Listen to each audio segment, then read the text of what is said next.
ఫ్యాక్టరీలో pollution control అనేది standard maintenance చేసే వాళ్ళ అని కూడా అడిగా. అవన్నీ కూడా బాగానే జరిగేటివే అన్న, బాగానే జరిగేటివే, కానీ ఇది ఎందుకు జరిగిందో తెలియదన్నా అని చెప్పి చెప్తా ఉంటాను.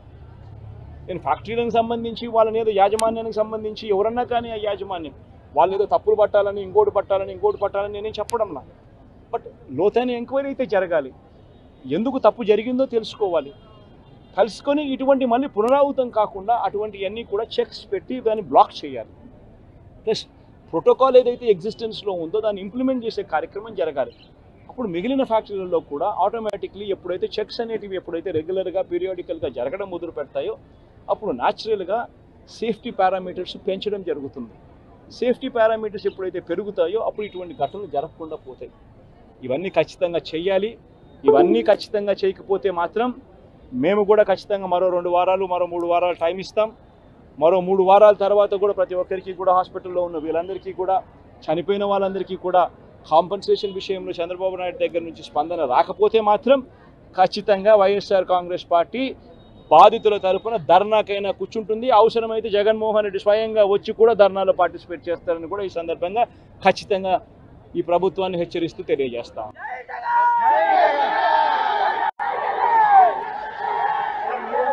ఇతను కాంపన్సేషన్స్ గురించి ధర్నాల గురించి మాట్లాడతారు.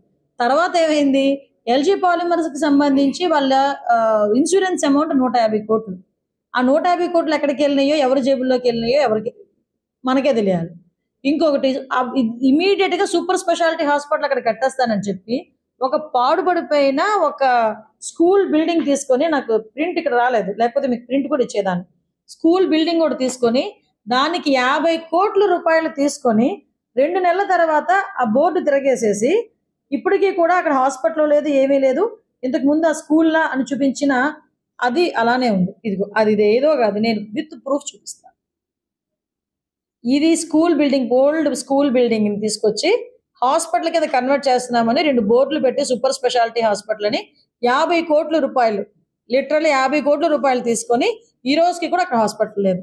వీళ్ళు నైతికత గురించి అదేవిధంగా కాంపన్సేషన్స్ గురించి కూడా మాట్లాడతారు.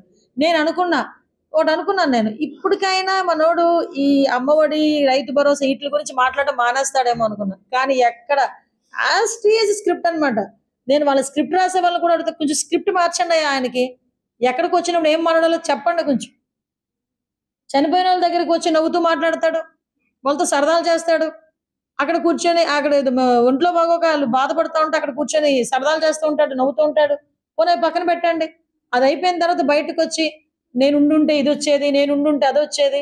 అరే ఇక్కడ బాధపడి 17 మంది చనిపోయారు, వాళ్ళకి సహాయ చర్యలు ఏంటి, వాళ్ళు నీ తరపు నుంచి నువ్వేమి ఇస్తున్నావు, అవి మానేసుకొని అక్కడికి వచ్చి కూడా అలా రైతులకి ఇంత అందేది, నేనుంటే వీళ్ళకి ఇంత అందుండేది.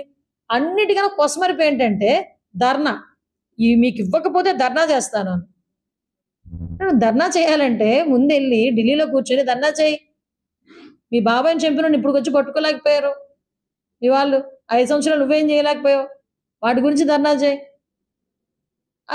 మీ తాలూకు ఎమ్మెల్యేలు, ఎమ్మెల్సీలు ఎన్ని పనులు చేస్తున్నారో చూస్తున్నావు కదా, వాళ్ళ గురించి ధర్నా చేయి. విషయం ఏంటంటే ఇక్కడికి వచ్చి ఇంకొక విషయం, వాళ్ళు మనం బ్లేమ్ చేస్తారు. ఈ రోజు చేయాలంటే చాలా సంఘటనలు నేను చెప్తా, దానికి వచ్చి ధర్నా చేయి, అప్పుడు మాట్లాడుకుందాం.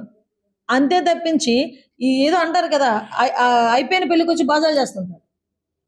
ఇప్పుడు విషయం ఏంటి, అయిపోయింది అక్కడ సిచ్యువేషన్ అంతా. కాంపన్సేషన్స్ నువ్వు ఏదైతే డిమాండ్ చేసావు, కాంపన్సేషన్స్ అన్నీ వెళ్ళిపోయినాయి. వెళ్ళియో లేదో తెలియకుండా అక్కడికి వచ్చి కూర్చొని మాట్లాడితే ఎల్జీ పాలిమర్స్ గురించి మాట్లాడతావు. అరే ఎల్జీ పాలిమర్ సంఘటన జరిగిన వెంటనే నేను వచ్చేసాను అన్నాను. అరే ఎల్జీ పాలిమర్ సంఘటన జరిగిన తర్వాత యాజమాన్యాన్ని ఎక్కడ పిలిపించుకున్నావు? నువ్వు సీన్లోకి అసలు వెళ్ళావా? ఎల్జీ పాలిమర్ సంఘటన జరిగిన ప్లేస్లోకి జగన్మోహన్ రెడ్డి ఆ రోజు వెళ్ళాడా? అసలు మీరు ఒకసారి ఆలోచన చేయండి. జగన్మోహన్ రెడ్డి కనీసం ఆ ప్లేస్లోకి వెళ్లకుండా ఎక్కడో హాస్పిటల్లో ఉన్న బాధితులను పరామర్శించి బయటకు వచ్చేసి, ఎవరైతే 12 మంది, యాక్చువల్గా చనిపోయింది 15 మంది, స్పాట్లో చనిపోయింది 12 మంది, 3 రోజుల తర్వాత ఒక 3 చనిపోయారు. 12 మందికి 15 మందికి ₹1 కోటి పరిహారం అందజేసి ఆ లాస్ట్ లో చనిపోయిన 3కి కూడా ఈ రోజుకి కూడా ₹1 అందలేదు. తెలుసా మీకు? ఏదైతే కాంపన్సేషన్ ₹1 అనౌన్స్ చేశారో చాలా మందికి ఆ మృతులకి కూడా ఈ రోజుకి కూడా కాంపన్సేషన్ అందలేదు. 5 సంవత్సరాల పైన అయిపోయింది ఈ రోజుకి. మళ్ళా పైగా గాయపడిన వాళ్ళ గురించి, తీవ్రంగా గాయపడిన వాళ్ళ గురించి మాట్లాడతాడు. నా దగ్గర ఒక వీడియో కూడా ఉంది, మీరు చూస్తే మీరు అంటే వీళ్ళు ఇప్పుడు చేసేది ఒకటే, మాట్లాడేది ఒకటే ఉంటుంది. అప్పుడు మాట్లాడితే అతని నోట్ నుంచే 25,000, 10,000